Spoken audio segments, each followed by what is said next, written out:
The Kalen Schlatter murder trial continued here again today at the University Avenue Courthouse, where a jury heard from an undercover police officer. That officer was placed in a holding cell next to Schlatter. He says Schlatter opened up to him, even called him a brother, as he described the night Tess Richey was killed. And just a warning that some of these details may be disturbing to some viewers.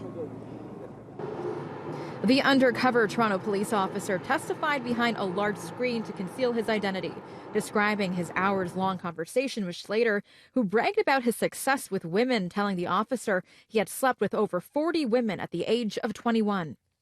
The officer said Schlatter told him he's constantly having foursomes at college campuses with random girls, that girls beg to sleep with him because they think he's really cute. The officer, who introduced himself to Schlatter as Mike, says Schlatter talked about meeting women at gay bars and that he would often hang around gay men because they always have girls around them. The conversation then turned to the reason Schlatter was behind bars.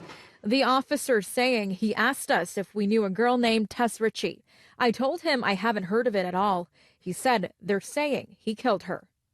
The officer says Schlatter began to open up to him repeatedly, asking him not to say anything about what he was about to tell him. That's when he began to describe what happened the night he met Richey at a nightclub in the Church and Wellesley area in November 2018. He said the two began to dance and make out. After they left the bar, they walked around the gay village. He said he wanted privacy with her so they can hook up. The officer saying Schlatter told him he took her to an alley beside a large house under renovation where they began to make out in a stairwell.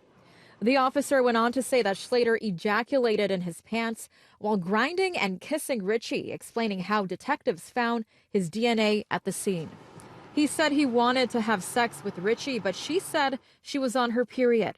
That's when he left Richey in the stairwell because he said she wanted to stay there, but he wanted to leave.